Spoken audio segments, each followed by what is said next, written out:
Good afternoon. Can you hear me, people on Zoom? Great. Thank you. My name is Tzur Shalev. I'm an early modernist at the University of Haifa, the Department of History, and the Haifa Center for Mediterranean History. I'm truly glad to welcome everyone here in the room and online to another lecture of the Mediterranean Forum run by the Haifa Center. Today, we have with us a distinguished guest, Professor Mathieu Grenet, currently a fellow of the Swedish Collegium for Advanced Studies.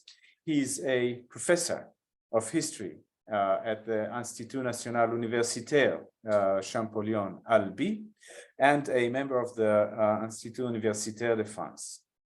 Mathieu received his PhD in History and Civilization from the European University Institute in Florence, 2010. He has since then taken a few important fellowships in Columbia University and in Washington University in St. Louis, and then was a research fellow and core member of the ERC program Mediterranean Reconfigurations, Intellectual Trade, Commercial Litigation, and Legal Pluralism. In 2014, he was promoted to Assistant Professor of History at the Institut National Universitaire at Albi, and he's currently, as I said, a member of the Institut Universitaire de France. He spent the fall term of the previous year as a visiting research fellow at the École Française de Rome in Italy. He serves as managing editor of the peer-reviewed journal Diaspora, Circulation, Migration, Histoire. Grenet's research interests are wide-ranging, stretching from international mobilities to intercultural contacts and identity constructions, with a focus on the early modern Mediterranean. His extensive publications include the monograph La Fabrique communautaire, les Grecs à Venise, Livourne et Marseille, from 2016. He's particularly interested in consular networks in the early modern Mediterranean, about which he has recently coordinated 3 collective volumes in French and Italian. He's currently working on the recruitment of foreigners in the French, Venetian, and Dutch consular services in the early modern Eastern Mediterranean. We are lucky to have him here with us for a few days.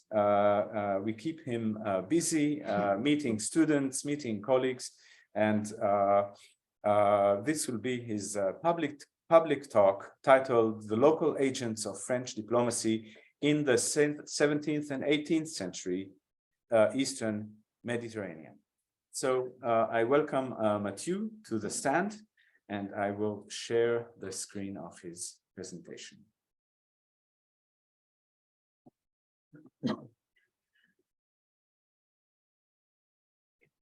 Thank you so much. Thank you so very much, Tzur, for this lovely introduction, and thank you for the Haifa Center in Mediterranean History for welcoming me and for giving me such a good time here, because it's really a bliss and a blessing to be here with you today. So my research focuses on the social history of state service and office holding in the early modern era, with a particular emphasis on lower ranking actors of international relations and diplomacy, namely not the one who were busy at royal courts negotiating treaties, such as, for instance, ambassadors, but rather those who operated on a more local level and in more vernacular terms, if you will. So it is this approach that has led me, about a decade ago or so, to take a keen interest in consuls, understood both as prime actors in all sorts of contacts and exchanges in the Mediterranean and beyond, and as the main producers of an extremely rich body of documentation, which consists in consular reports and correspondences, of course, as well as in an infinite variety of administrative, commercial, legal, and even notarial documents. And it is the wealth of these sources that has long been known to historians, but that has led me, along with a group of friends and colleagues, to found a research project called La Fabrique Consulaire. So I'm just trying to figure out how do I, yeah, okay. So La Fabrique Consulaire, which sets itself the goal of investigating the many different aspects of consulships, that is to say, both the material production produced by the material documentation produced by consuls and the consular institution itself, and these taken or considered in a broad transnational perspective. And this has led us to publish several edited volumes that Tsuo so kindly alluded to earlier. So volumes and journal issues devoted to the commercial role of consuls, but also to the consular house, what is a consulate, to the chancery, etc., etc. So the talk you so kindly invited me to give you today stems from what I consider to be a more personal contribution to this collective endeavor, namely a sort of social history of sovereignty. Some of its underlying research questions are actually fairly straightforward and even down to earth. Namely, what does it actually mean to represent a country, a polity, or a prince or king, if you will? Who gets chosen to do this, by whom, and on what criteria? And what kind of benefits, social, economic, and political benefits, can officers derive from these positions? The basic idea was to define recruitment patterns and logics among 5 major consular systems of the 17th and 18th centuries, namely the French, the English, the Venetian, the Papal, and the Ragusan ones. And due to COVID and travel restrictions, all the stuff we know about, now I had to redefine this broad and arguably overly ambitious agenda by focusing on the sources that were kept closer to where I live, mainly in France and in Italy, in Rome. However, I like to think that the shift from a comparative to a more monographic approach has not led me to give up on the complexity and richness of the cases under study. Rather, it has led me to seek to locate this diversity and richness more carefully. And I'm not trying to make up a ready-made excuse for the pandemic, of course. What I'm meaning here is that instead of looking for systemic differences between the French, the English, the Venetian, the Ragusan, and the Papal systems, I have become more attentive to the ways in which micro-specificities that cut across macro characterizations were articulated locally. This is particularly the case for the reflection that I would like to present to you today, which concerns the recruitment of local agents in European service in general, and in French consulates in particular in the early modern Eastern Mediterranean. So now let me take you on board a small tour of the Mediterranean. For most of the year 1719, and more precisely from late February to late September, Pierre-Étienne Robot de Valnay, who was the secretary to the French ambassador in Constantinople, Jean-Louis Dusson de Bonnac, crisscrossed what was then known as the archipelago, that is to say, the islands of the Aegean. This was no leisure trip, to be sure, as Valnay was on a mission. The year before, so 1718, the French Navy Council had received complaints against Georges or Giorgio Luivry, the French consul on the island of Cerigo, so modern-day CUFR, that would be right there. Luivry was accused of mistreating French captains and merchants, and even of teaming up with corsairs, which was the absolute worst at the time. So Valnay was therefore sent to report on the reality of the infractions he allegedly committed.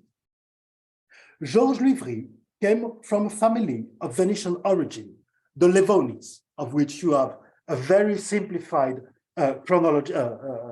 genealogical tree on the left of this picture.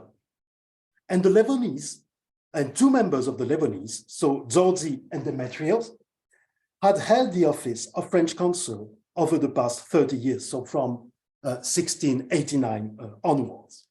Himself the son of Demetrio, George was known as a reliable person of good morality and character. And in fact, Valnet would soon clear him of the charges brought against him. Upon George's death in 1745, his office of consul was to be entrusted to his brother Antonio, who would hold it for another 26 years until he died himself in 1771. So you have a consular dynasty, as you have so many instances of in the early modern Levant or Eastern Mediterranean, if you prefer. However, Louis' fate was not Valnet's only concern, nor did it alone justify such a long and perilous trip. In fact, Valnet was also charged with a general order to remove the patents of all Ottoman subjects acting as French consuls in the archipelago. I will address later on the context in which this measure was adopted, but for now, I would like to focus more on the way in which Valnet carried out his mission. As required by the practice of the time, Valnet left a detailed journal of his mission in the form of a thorough day-to-day account of his navigation, of the ports he called at, and of the people he met on his way, and of course, among them, French consuls. He also left a shorter memoir synthesizing the main outcomes of his mission. And one of these outcomes was a table featuring the names of no less than 32 French consuls and vice-consuls active in the Aegean at the time. Each name came with a brief assessment of the person's qualities, an indication of his origins, as well as a mention of who had given him his patent, whether the Navy Secretary in Paris on behalf of the king, the French ambassador in Constantinople, or another bigger, more important, if you will, a consul. And so Valnet divided his table into three parts. The first part was titled Consuls and Vice-Consuls that are French or regarded as such, consul ou vice-consul français, ou regardés comme tels.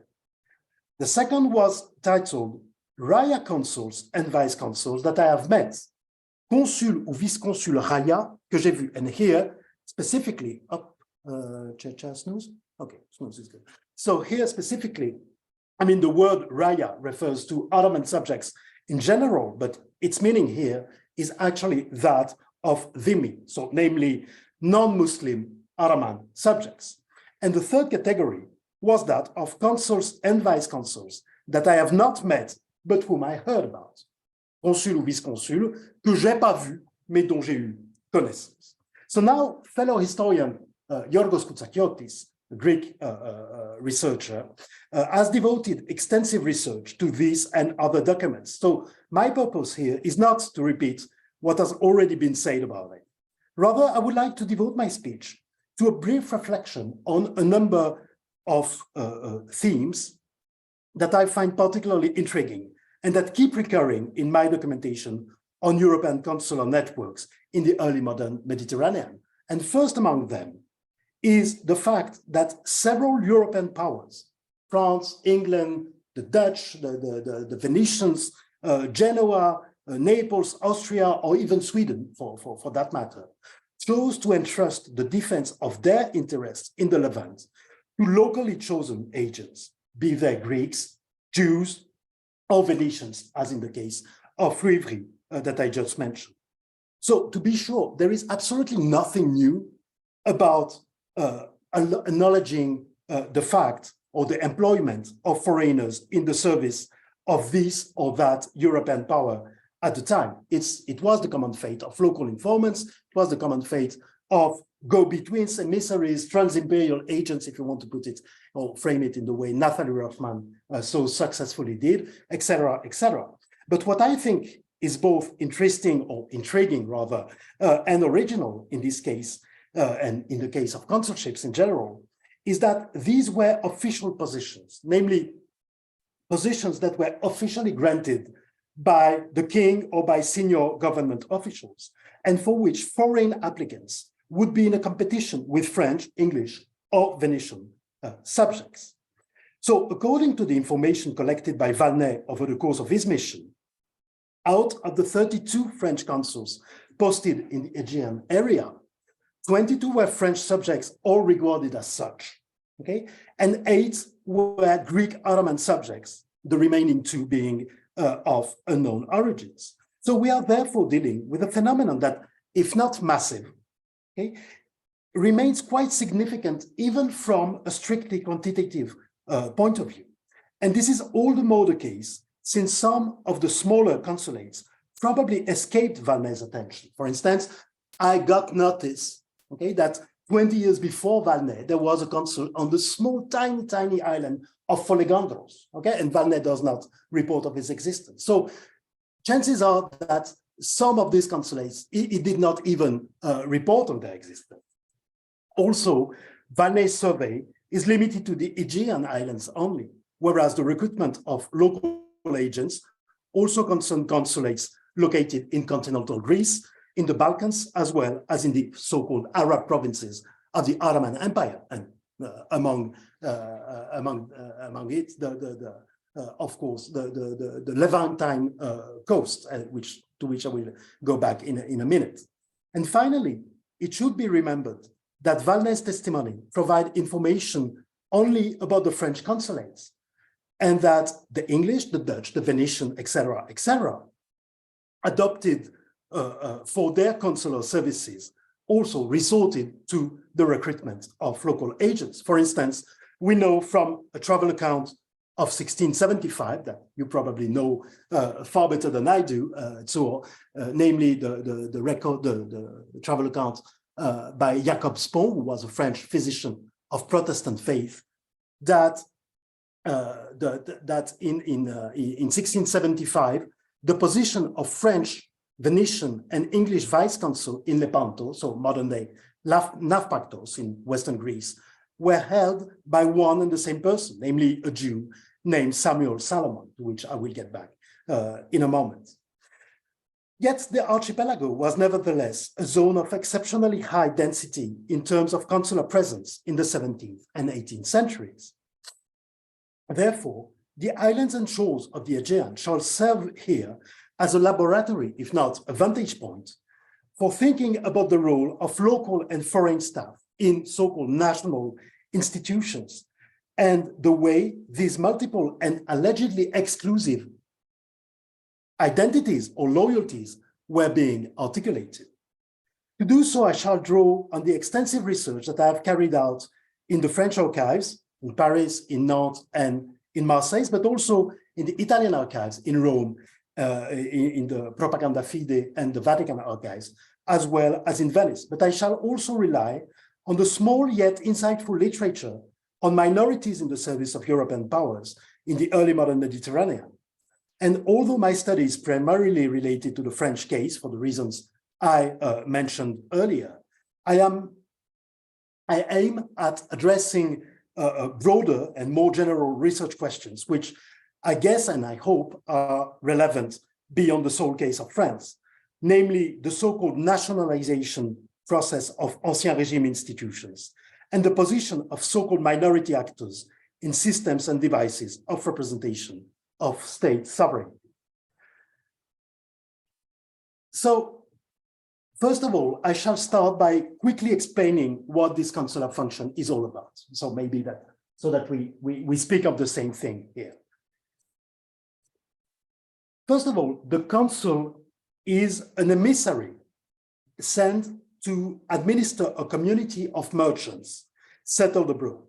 Drawing from the ancient Greek proxenia, the function appeared in the wake of the Crusades in the 11th century, when the Italian maritime republics, namely Genoa and Venice, sought to secure the presence of their merchants established in the ports of Palestine, namely Jaffa, Acre, Tyre, Sidon, etc., etc.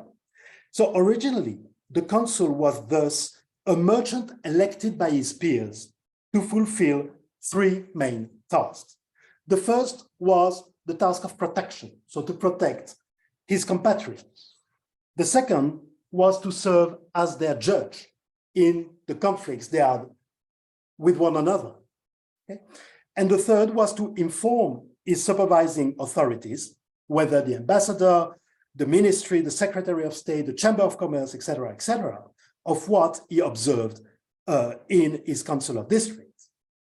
In addition to these three essential tasks, of course, there were other more specific ones, such as the registration and certification of official documents, intelligence, or the redemption of slaves.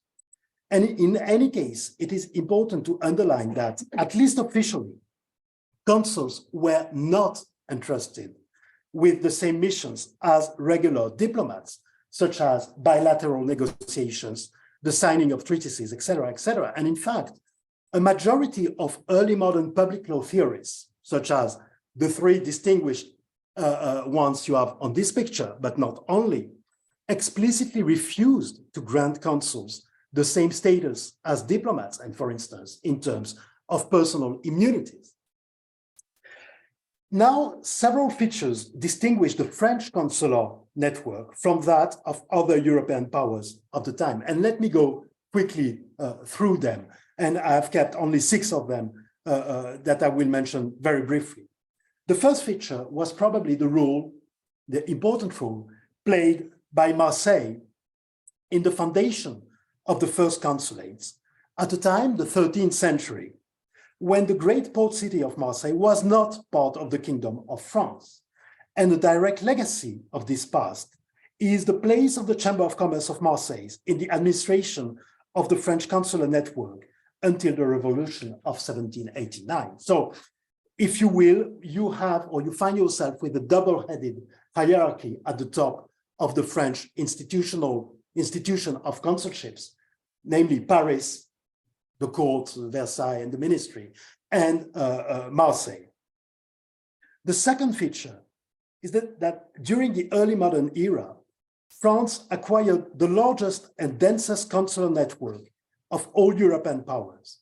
If we consider together the consulates, the vice consulates, and other consular agencies, the number of these posts increased from about 10 in 1600 to more than 100 by the end of the 18th century. And quite expectedly, the network was especially dense in the Eastern Mediterranean. This is a map I drew from the major book published by Anne Maison, where you see that practically the Eastern and the Western halves of the Mediterranean kind of balance out in terms of number of consulates. And so, specifically, the network was especially dense in the Eastern Mediterranean, where France long had important commercial interests. A third feature is that during the 16th century, French consulates became venal offices. Sorry, so I'm at the third point. Meaning they could be bought and sold for money, the price of which varied according to the expecting income. So they were bought from the monarchy and then passed on to one's children. Only in the second half of the 17th century did the transformation of consular officers begin from holders of venal and patrimonial offices into agents of the prince.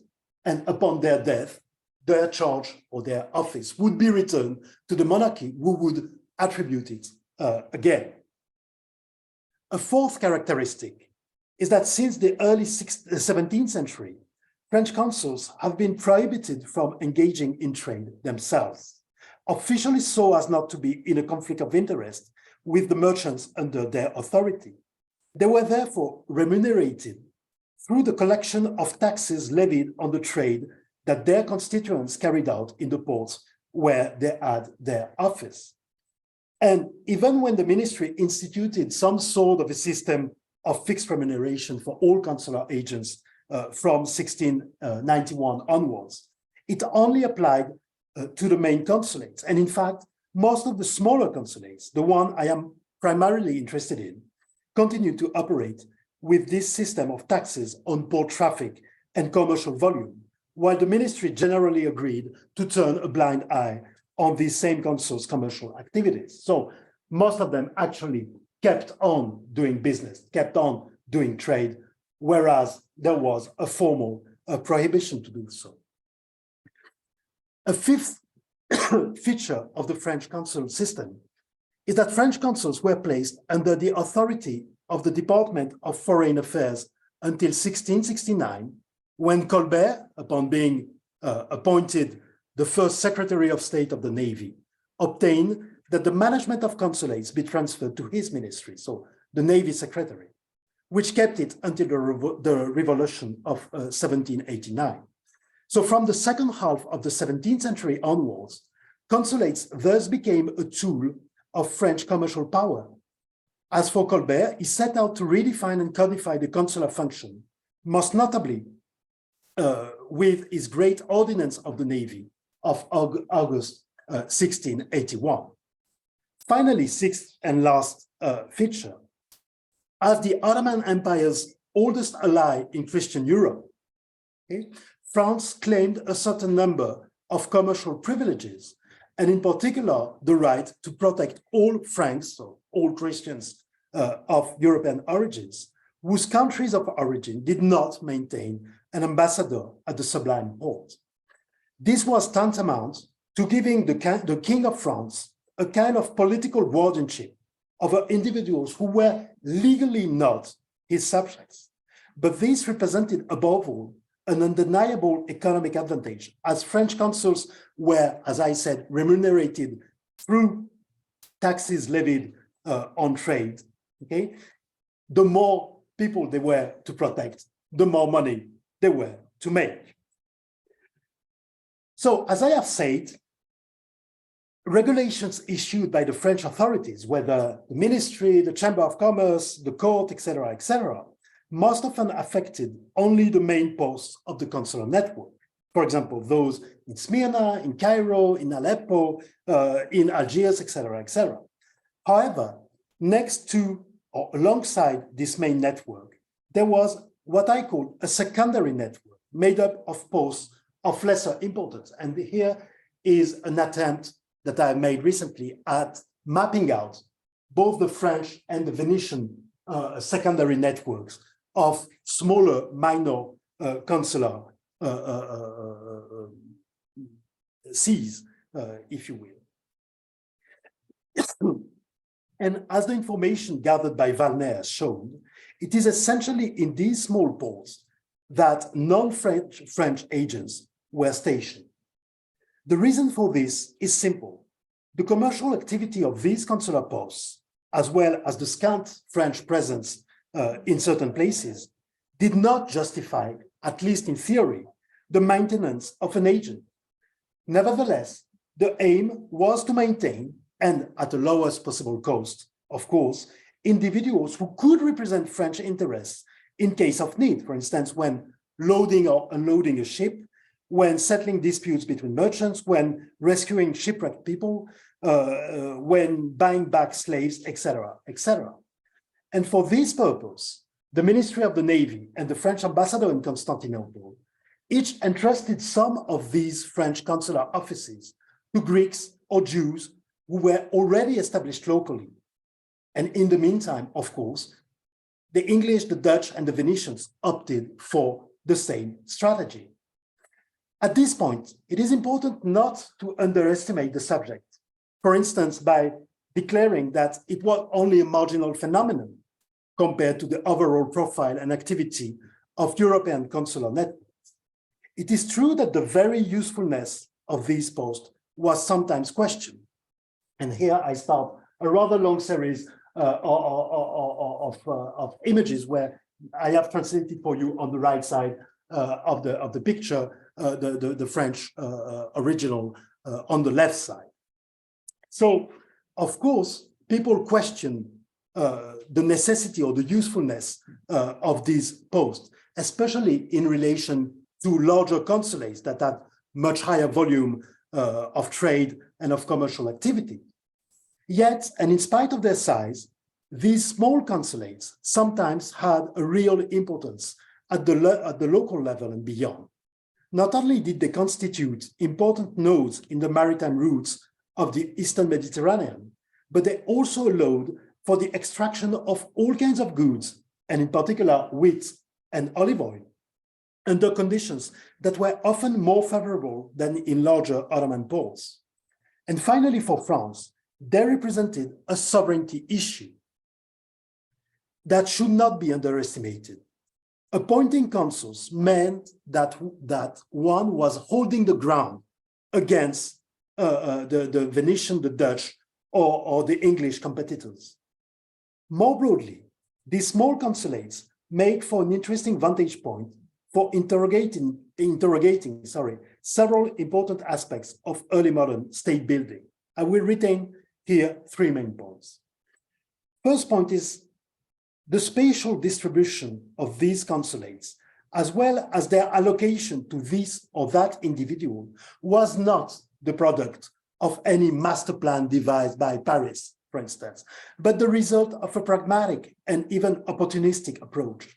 Pragmatism on the part of the ministry, the embassy, and the Chamber of Commerce of Marseille, because the priority was clearly to appoint agents that would be loyal to French interests at the lowest possible cost to the crown or to the Marseillese trade community.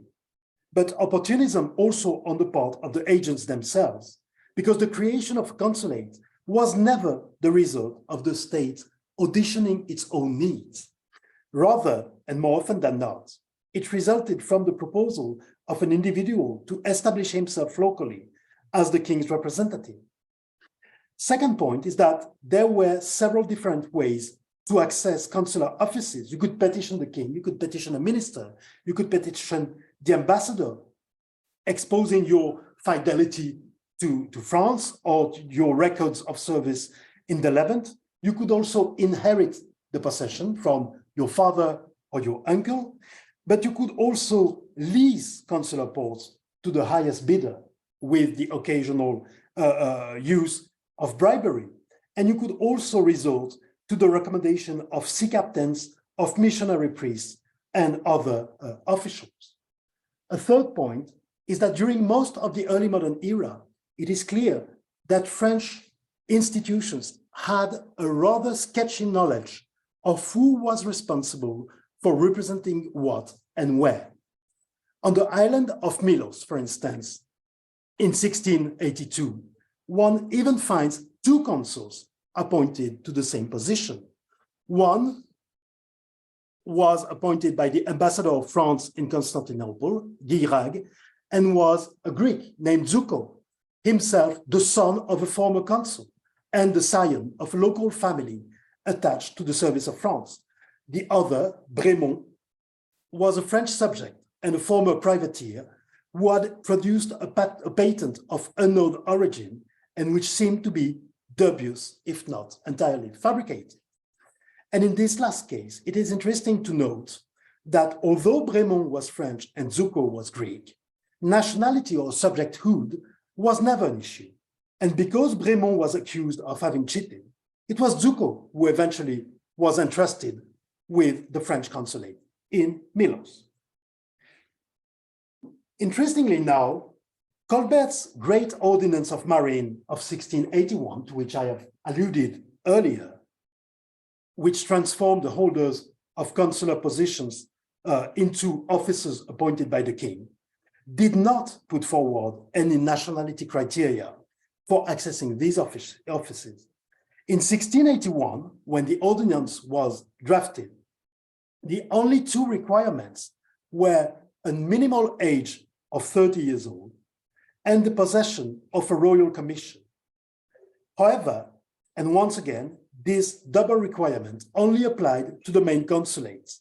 As we have seen, many consulates in the Levant received their patents from the French ambassador in Constantinople or from bigger consuls, such as those in Smyrna, in Salonika, or Zante. And this is the case here, for instance, of this patent from the French ambassador in Constantinople, appointing a Greek named Ioannis Gysis on the island of Mykonos.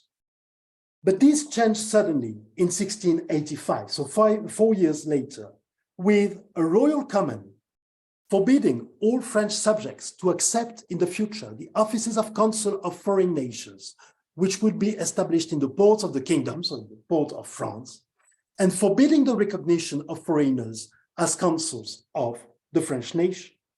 And now I would like to bring your attention to the wording of this order, which seems to me particularly interesting, for it links together two different phenomena. On the one hand, the prohibition made to the French subjects to represent foreign nations in France, okay, in French ports and cities.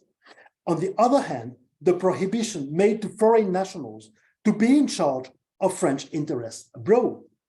But it should be noted here that a third pattern is kind of missing from the broader picture, namely that of French subjects in charge of foreign consulates abroad. And this is obviously not a coincidence. We know that the monarchy encouraged French consuls to apply for the representation of other European powers. The reason for this was simple. It was to finance the French consulates by allowing them to benefit from the duties and taxes levied on the goods transported on behalf of foreign merchants under their jurisdiction. So now let me go back to the second prohibition, namely that made to foreigners to act as French consuls. In the months and years that followed this ordinance of 1685, we witnessed an effort to circumvent the new ordinance by granting exemptions. This is already the case 2 years after, 1687, with the Greek Crucino Coronello on the island of Naxos and Paros in 1687. But it's also the case 10 years later for the Maronite Sheikh Hussein al-Hazen in Beirut in 97, sorry. And the text is fairly clear about that, notwithstanding the prohibitions which we made by our ordinance of March 11, 1685 to recognize as French consuls, etc., etc. So there's a clear consciousness of what it is we are doing. And what it is that we are doing is granting exemptions. And granting exemptions, maybe not by the hundreds, but at least in significant numbers, and up until the 1740s, where you would find exemptions attributed to agents posted both in the Eastern Mediterranean and in Italy, for instance. While these exemptions were presented as a grace of the French king, but it's always a grace of the French king in these kind of documents, they also lay bare the essential weakness of the French position in the Eastern Mediterranean, namely its dependence on local agents. And this is particularly true in the case of the islands of the Aegean, which I mentioned, where France, just as every other European power, faced 5 basic imperatives, namely to compensate for its weak demographics. There were not enough French subjects doing trade in the islands, so we had to resort to foreigners because we needed to staff these positions, okay?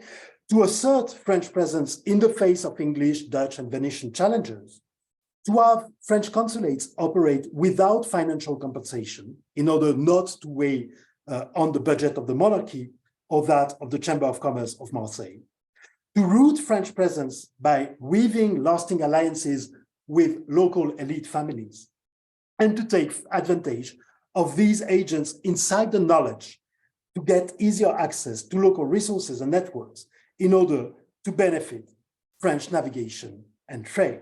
And quite expectedly, there lies a tension between, on the one hand, the general normative framework which the monarchy adopted in the 1680s, okay? And on the other hand, the pragmatic way in which concrete situations were handled.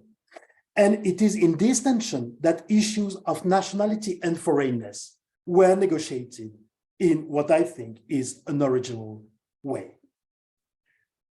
Now, sorry, let me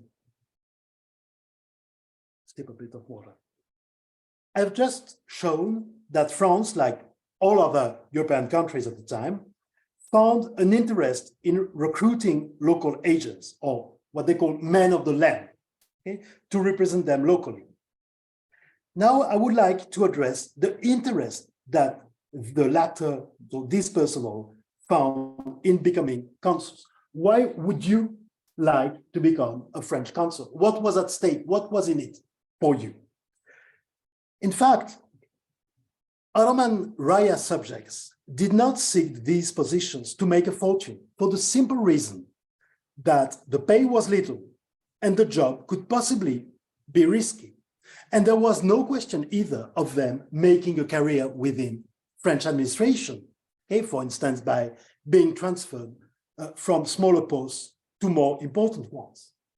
Overall, the main incentive was of an economic and legal nature, namely the possession of a European consulate made it possible to be recognized as protected by the said nation, and as such to be exempted from Ottoman taxation. Which means that in the eyes of most French and Ottoman officials, therefore, the interest reayas subjects had in these positions was essentially a matter of tax evasion. Okay? And this assumption, in turn, helped fuel an important polemical tradition against the so-called greed, opportunism, corruption, and cowardice of these consuls of foreign origins. However, an important aspect of the sociology of the smaller consuls is precisely their willingness to perform a task that sometimes involved expenses out of their own pockets, whether to afford an appropriate lifestyle, to help a crew in distress, or to pay a fine, one of the famous avanias, that was imposed by some Ottoman official. Therefore, these consular offices attracted primarily either merchants seeking to secure access to strategic information for their trading activities, or local elites seeking to expand their social standing. Okay, he has sought this employment because it increases his prestige on the island, which is a formula you will find recurring every now and then in the documentation of the time. This, in turn, led some individuals to invest in the possession of these charges. It also led some of the main local families to develop somehow complex strategies of capturing several consulates at the same time, namely not only the French ones, but also the English, the Dutch, the Venetian, etc., etc. The capture and transmission of these charges was generally organized according to two main models. The first model was that of a vertical transmission from father to son or from uncle to nephew, which allowed for the office to remain within the family unit. So within a generation or two, and Umberto Signori, who was a fellow here, has worked extensively on the phenomenon. So I will send him send you to his work in priority. So within a generation or two, consular offices were generally considered part of the family patrimony. Okay, for almost 100 years, the French consulate in Naxos has been in the house of the Lords Coronello from grandfather to grandson. So that would be the kind of justification you would find in many petitions asking for the office of consul to be granted once again to one of the scions of the family. A second model is what I call a cumulative model, which was not based on the possession of one single office by one single person, okay, but played on the plurality of these offices and the intricacy of social networks to form combinations which also included other local functions, especially within the Ottoman tax-forming systems. So if I take, for instance, the example of the island of Paros in 1700, Michelakis Kondylis was the consul of France, while his brother, Konstantinos Kondylis, was the consul of England and Holland. So he had a joint appointment, if you like. But it did not stop there, since Konstantinos Kondylis, whom Tournefort described as the wealthiest Greek of the island, was also the local voivode, namely sort of local governor, okay, and the Kadi, so also the judge. If I take the example of Milos, so still a very small Aegean island, a couple of decades later, 1727, you find the Tatarakis brothers, who also came from an important family. And together they ran the English and the Dutch consulates, and they leased the collection of Ottoman taxes on the island. In the end, therefore, it appears quite clearly that, with some possible exceptions, consular offices were not a means to access local notability, but rather a manifestation of that very notability. And if being a consul made it possible to increase one's social prestige or one's social capital, to put it in more social science jargon, it was apparently in modest proportions. The Aegean island societies were indeed structured by complex social dynamics within which the distribution of consular offices only played a minor role. However, I would like to put forward a hypothesis, namely that appointment to consulship of any European power in turn opened access to other networks of power and patronage, therefore playing a key role in the accumulation of social, economic, and political capital in the hands of a local elite. This also accounts for another dynamic, which I will only allude to here and to which we can return during the Q&A sessions. Namely, the accumulation of several consular positions, that is, on behalf of different polities, in the hands of one same person.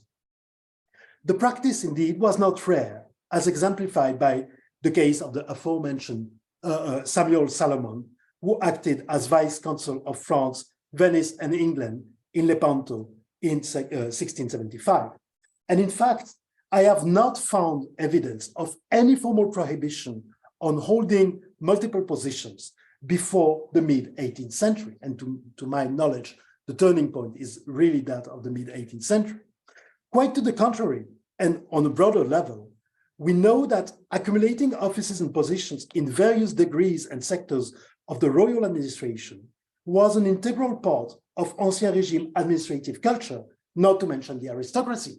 I mean, every noble had 5 or 6 different nobility titles. So accumulating position was something fairly common at the time. In other words, the piling up of functions in the hands of a few office holders was not so much a perversion of the system, but rather a condition for Ancien Régime administration to function properly.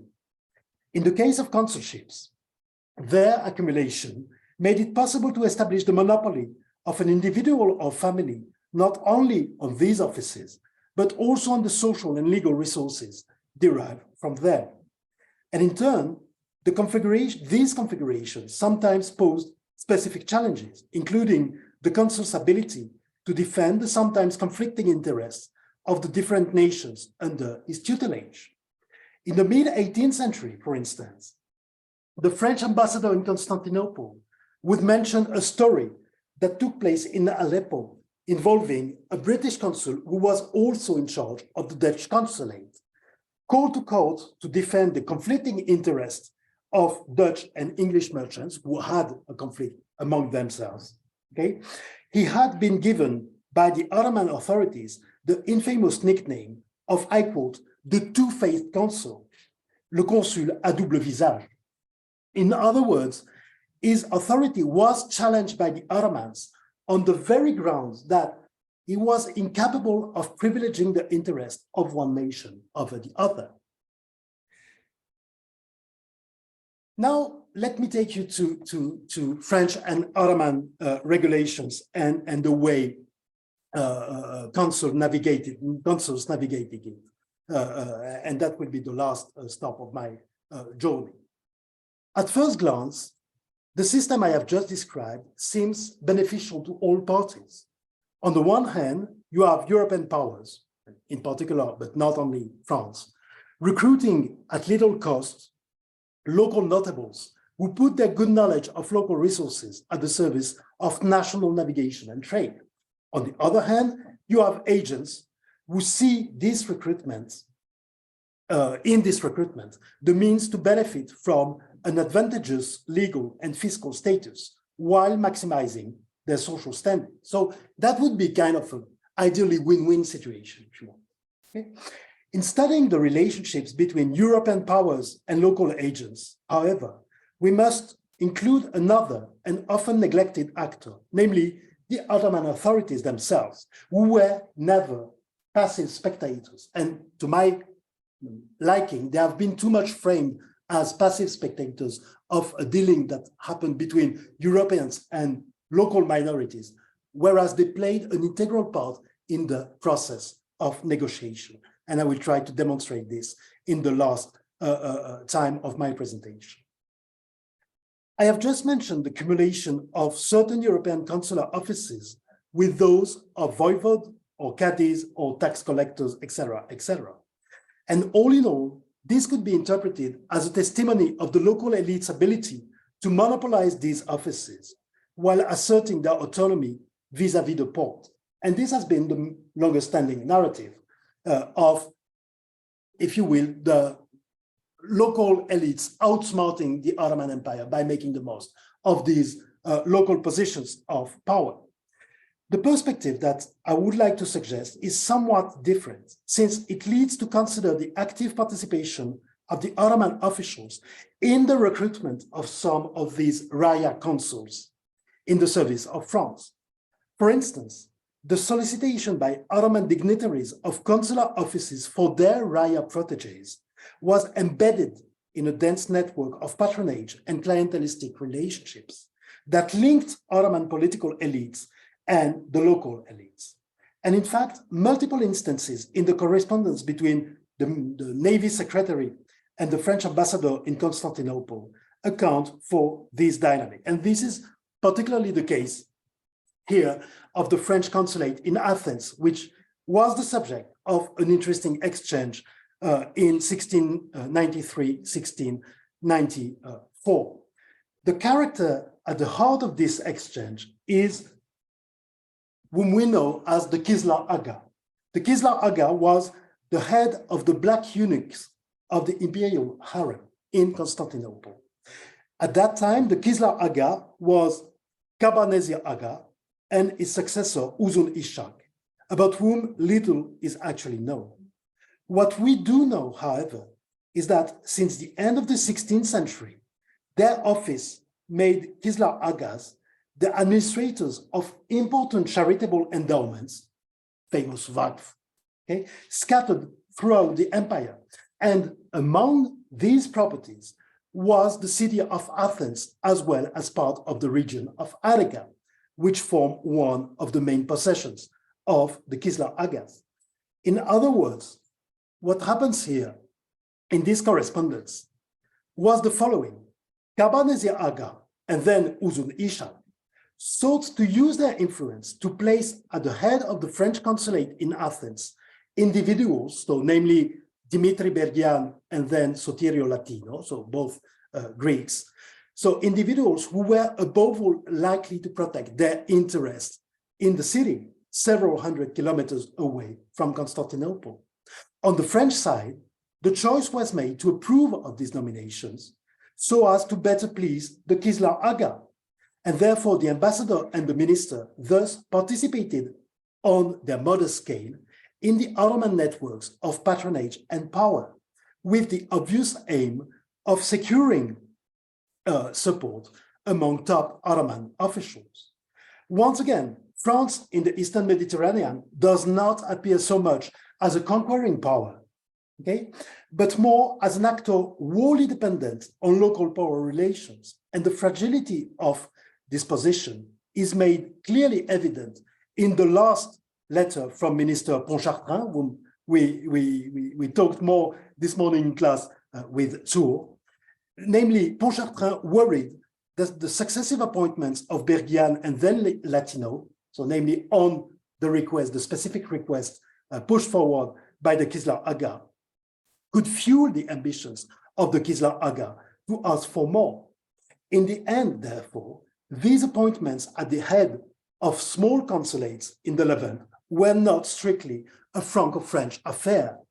They fitted within Ottoman power relations and patronage networks, as well as within the attempts of French diplomacy to secure the support of Ottoman administrative and political elites. Of course, the Ottomans stand on this issue of recruiting reaya subjects to staff European consulate was itself not limited to the patronage strategies alone. And indeed, there was not, strictly speaking, one Ottoman position on the matter, but rather a variety of different positions and interests. However, from the very first years of the 18th century, French agents stationed in the Eastern Mediterranean start reporting on a phenomenon that seems to gain momentum in the following decades, namely the prohibition made to the Sultan's Raya subjects by the Sultan or by the great admiral of the Ottoman fleet to act as consuls of foreign powers. As early as July 1703, French Ambassador Ferriol mentioned a commandment that the Sultan Mustafa II had sent to Kiev to remove the consuls of England and Holland because they are subjects of the Porte. And 4 years later, 1707, Consul Goujon, stationed in Morea, warned Minister Pontchartrain, so the French Navy Secretary, that the great admiral of the Ottoman fleet, the Capudan Pasha, had revoked what he called the Greek-French consuls in the Aegean Islands, stating French consuls must be French and not Raya subjects. So when accounting for this ban, French sources insisted primarily on the fiscal issue. In other words, the Ottoman dignitaries had chosen to crack down because this system would have allowed too many non-Muslim subjects to free themselves from the payment of the famous Haraj tax. But this explanation, however, seems in many ways insufficient and resulting to Ottoman material, which I could do thanks to the help of a couple of Ottomanist colleagues, allows us to point to two different directions. On the one hand, the involvement of these local consuls in local Paris, and on the other, their religious and mostly Christian proselytism. While it is doubtful that these reasons alone convince the Porte to act, they do suggest original avenues of inquiry that I think deserve to be explored in greater depth. In any case, it is once again important not to exaggerate the unified and coherent character of an Ottoman position. The diversity of the invoked reasons actually reflects the diverging interests of the different actors involved. The Sultan, the Grand Vizier, the Admiral of the Fleet, the Kislar Aga, etc., etc. In a more general way, however, it is worth noting that judging from the several orders passed by the sultans between 1700 and 1725 at least, Ottoman legislation actually sets the tone by practically forcing the French monarchy to enforce its own regulations of 1685. What I'm meaning here is that we see the French administration as all efficient, okay? We see the state, the French state, as a super agent, whereas actually a lot of the policy that was pushed forward by people like Colbert and his likes, okay, were actually enforced because of Ottoman pressure. Okay, it was the Ottomans who were at a certain point saying, yeah, well, we don't want our people to serve as your consuls. And all of a sudden, France issues a new ordinance saying, yeah, well, we have thought about it and we don't want we don't want Ottoman subject to serve as our consuls. So here we have, I think, an interesting circulation of political agency that I think is worth studying in greater depth. So this in turn, and I think, is a sobering reminder that European participation in the Levant trade took place along lines that were by and large defined by the Ottomans and not only by the Europeans according to a sort of proto-imperialist logic. However, the combined effects of distance, of political turnover, of administrative contracts, and of clientelistic logic accounted for the relative ineffectiveness of this policy. In fact, each ban imposed on the recruitment of the Sultan's Raya subjects was followed shortly afterwards by the re-establishment of the same consulates and the intervention of Ottoman dignitaries so that some of them were entrusted to their proteges. So very clearly, Ottoman higher officials played their own part, which was to some extent distinct from the orders they received from Constantinople. And a lot of these had to do with, please hire my people, okay? Hire people whom I trust and know, okay? And I promise you they will serve you faithfully, okay? But it's interesting that I think these appointments were triangulated, if you will, by Ottoman higher officials. In the end, therefore, there was no strict opposition between French or European regulations on the one hand, and an Ottoman normative framework on the other. In fact, the interpenetration of norms and practices invites us to give up on these macro categories when it comes to political and social identities in favor of a denser approach to the social mechanisms at work in the various local configurations, whether they be family strategies, clientelistic networks, tax avoidance practices, or even attempts to capture the benevolence of a higher official. So a couple of concluding comments. First, the recruitment of reayas to staff European consulates generated strong opposition already in the 18th century, not so much in the name of the necessary nationalization of the consular services, but rather on the grounds that the agents of the state should not have local interests. And only in the 19th century did these criticisms start being expressed in terms of national identity, such as Frenchness, Englishness, etc., etc. And here is an article of the Times journal dealing with these half English, half Levantine families who may be said to have acquired a kind of hereditary right to consulships, etc., etc. But this is a very 19th century way of framing it in terms of local, of national identities. In the 18th century, however, and despite the growing opposition it met, the phenomenon never reached a full stop.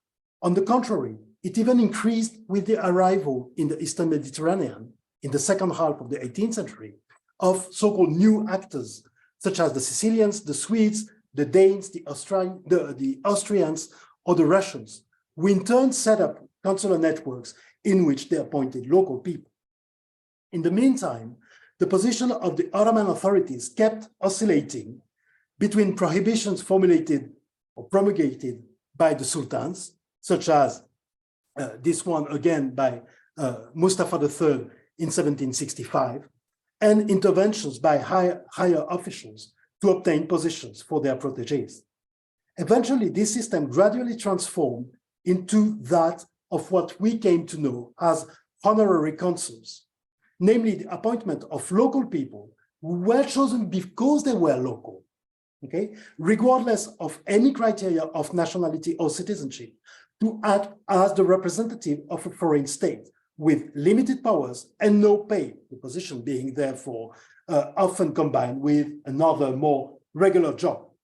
And at the other end of the institutional spectrum, the national criterion became more and more central in the definition of career consular officers, but only in the 20th century, and accounting for this is the Vienna Convention of Consular or on Consular Relations that was adopted in 1963 by the United Nations, and which explicitly stated in its Article 22 that consular officers should, in principle, have the nationality of the sending state. So that is a way later period. In the end, was there ever such a thing as a nationalization of French consular personnel taking place in the Eastern Mediterranean in the wake of Colbert's regulation on the Navy and trade? A quick sociography of the consular corps in the late 18th century seems to suggest that there was, at least to some extent, and so does an important interpretative tradition that, after Weber, equated the rise of the so-called modern state with processes of bureaucratization, rationalization, nationalization of Ancien Régime institutions. However, empirical data, such as that on the functioning of consulates in the Eastern Mediterranean, suggest that this process was neither rapid nor linear, but rather bumpy and sometimes contradictory. More importantly, these data suggest that what has long been perceived as the result of a centralized political dynamic, and in this case, the projection of a country abroad through diplomacy, trade, and foreign policy, was in reality the result of complex and layered interactions between institutions, actors, and social mechanisms. And in fact, and I will finish here, reaya consuls were not just a picturesque element of identity games in the Eastern Mediterranean. They were witnesses and actors of a long, complex, and somewhat contradictory process of redefinition of sovereignty and nationality in a world where the nation state had not yet triumphed as a model of both social organization and political identification. Thank you very much for your attention.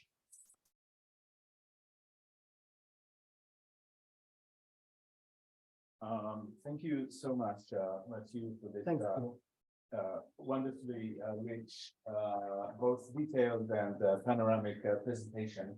We will start with a round of questions from people present here in the room. Yeah. And in the meanwhile, if online participants have questions, they may either raise a virtual hand or formulate their questions on the chat. So the floor is open for questions. Zoe, please. So thank you very much. This was, I think, very interesting and also convincing in the sense that we impose often an anachronistic model of how politics work, of how international relations work. And it seems that what you are saying is that economics play a much larger role. Obviously, the economic interests of trading companies in Europe, and also the kind of tax break that it gave to the Ottomans. It is very do you true. know more about what it would have given to be a local Ottoman agent who had this relief? So the European sources are fixed with this idea of the haraj, so the main head tax in the Ottoman Empire. We know that holding a consulship for any European power would allow you to claim to get rid of the payment of this specific tax, but it would also give you some more leeway in dealing with certain types of trades. For instance, you could engage in certain venues of trade that were reserved for certain types of actors. So it's not only about not paying your taxes, or it's not only about tax evasion, as I framed it rather clumsily in the first place. It has also to do with a number of tax benefits and economic opportunities and resources, I would say, that were offered to people who were considered as protected of foreign nations. So it had to do also with one's legal status. And then what came along was also the legal status in terms of the protection you could claim from the French or the British or the Venetian ambassador in Constantinople. So it affected also your social standing in this respect. So it's not only about tax evasion, and you are entirely right, it's also about opportunities and resources, more broadly speaking, I would say. Walter and then Mathieu. Yeah, thank you very much. This is not my field, but my general sense is that mercantile corporations in the early modern Mediterranean were fairly involved in what I call vertical integration in a very ramified, not in the modern sense, but in rather ramified, localized way. So I wondered if you had any sense of, in demographic or at least also the graphical terms, whether these consuls were involved locally facilitated, even if they weren't actually merchants themselves, or they're facilitating. Yeah, definitely there were, it was basically one of the reasons also for them to apply or in the first place. It was to gain a better position also within local markets. So you're definitely right.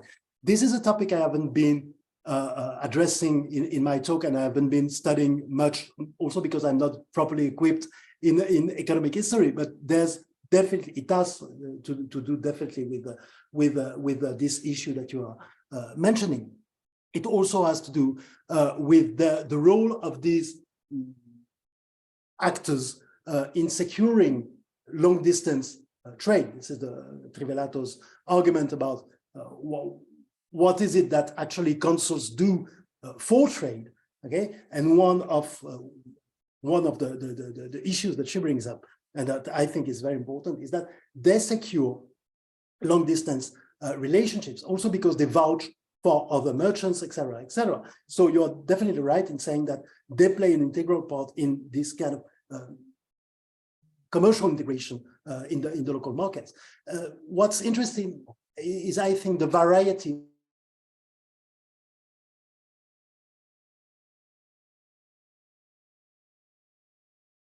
of local situations. You are rather, I mean, come from so small islands that even being a top dog on your island doesn't make you a very rich person.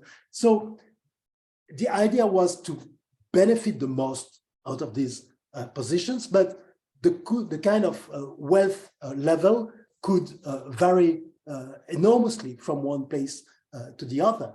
And when we, I mean, I tried to give examples that came from, you know, Milos, Paros, Folgandros, etc., etc.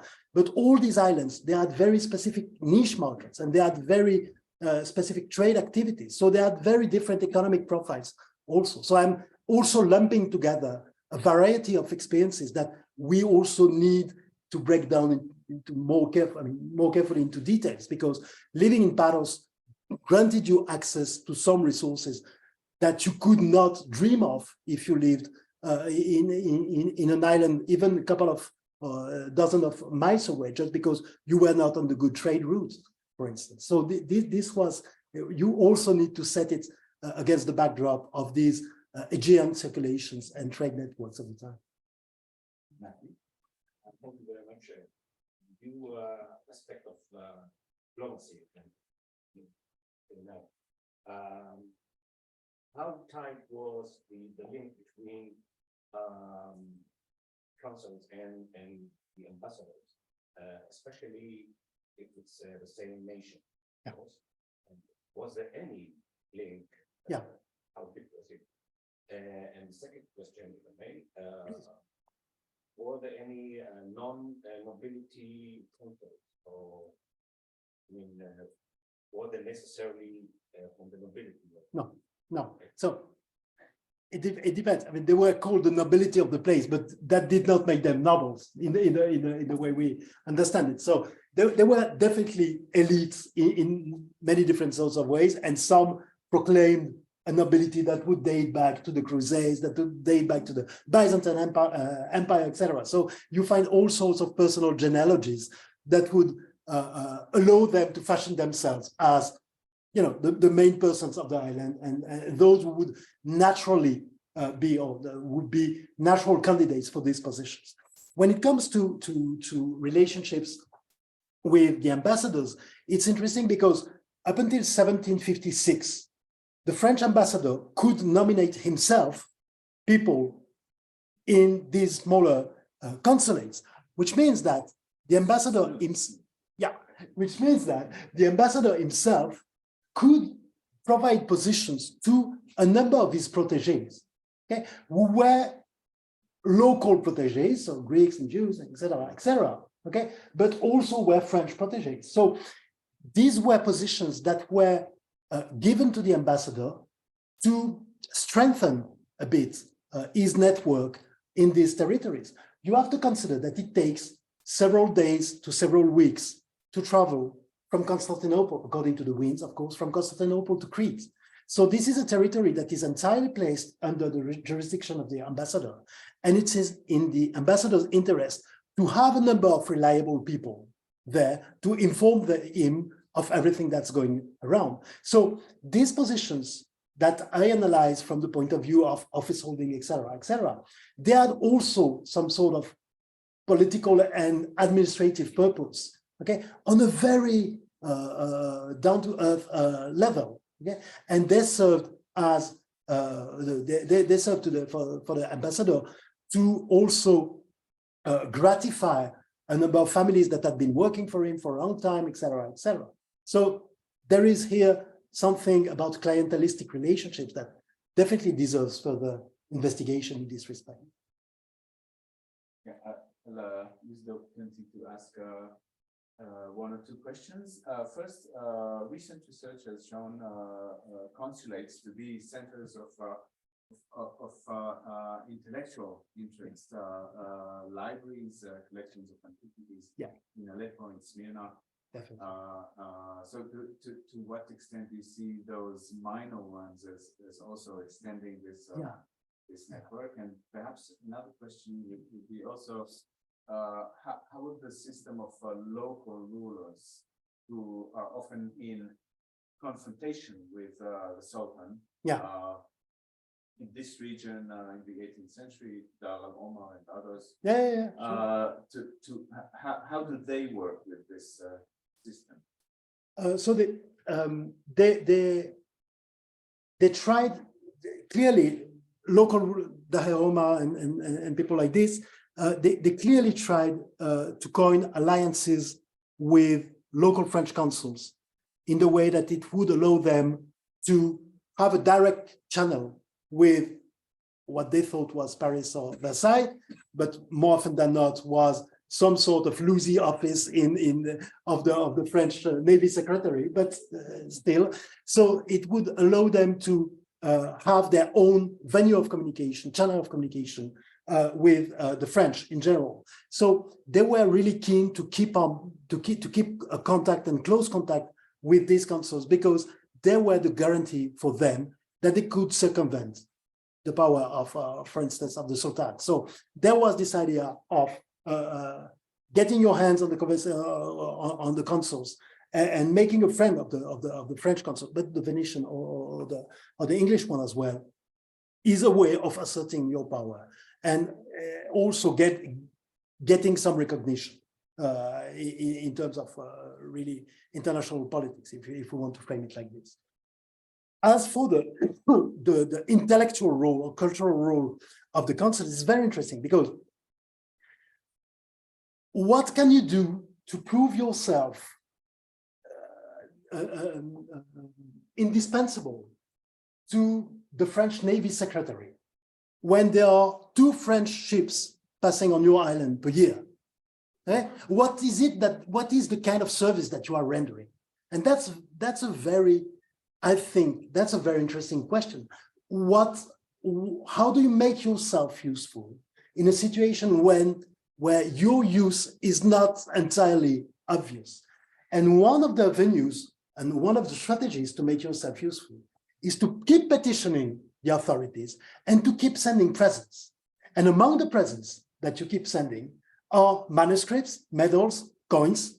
Okay, so all sorts of goods that will satisfy the needs of a Parisian elite, okay, who is well versed into antiquarianism at the time. So providing manuscripts was a way of, framing yourself as a good intermediary with the local market without having nothing to do business-wise, just because there was nothing. It happened that there was nothing to do. So I would say, and maybe I'm getting cynical here, that the use of culture and the use of cultural artifacts was also a way of setting yourself, or staging yourself rather, or fashioning yourself as a French consul, just as receiving visitors.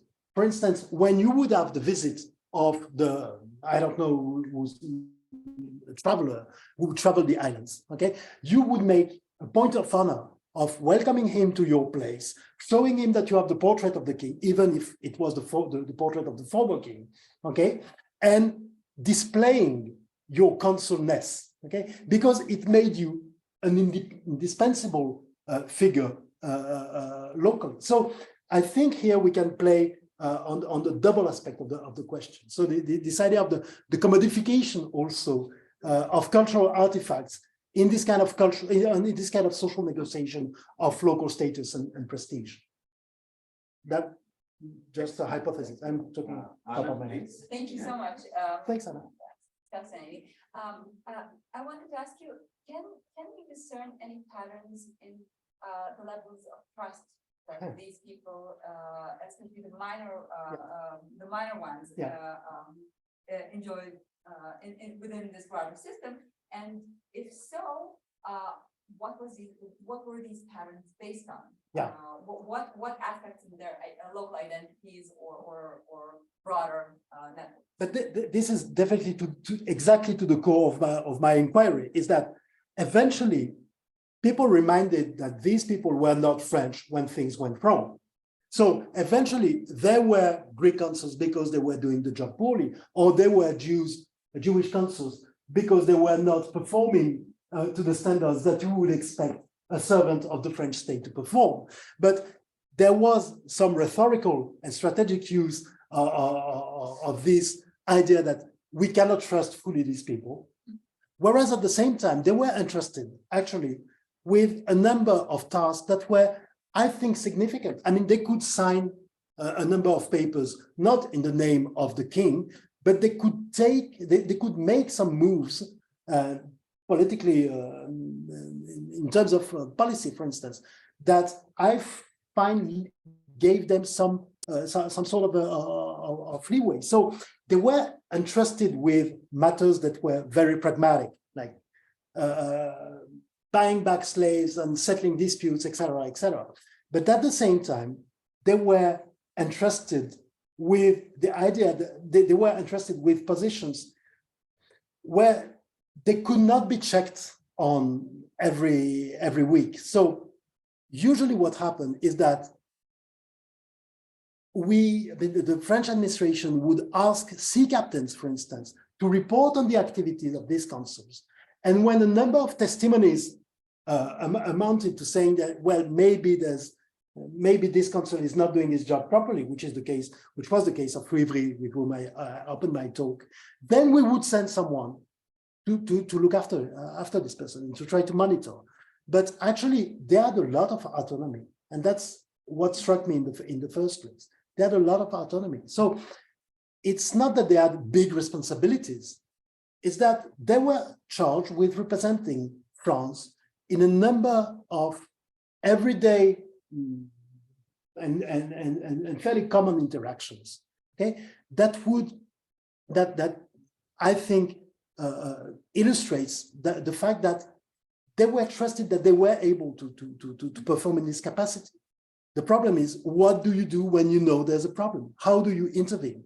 How can you monitor someone who pretends is working for you, okay, thousands of miles and kilometers away from home? This is a very technical and practical question, but this is the beginning of, regular missions of inspections, for instance, that were sent in the Levant from the 1685 onwards. So every 10 years, you would find regular inspectors of the Levant that would tour and that would act as inspectors that would collect all the complaints and make a report, very detailed reports to Paris, etc., etc. So it's also about, I think, the state capacity to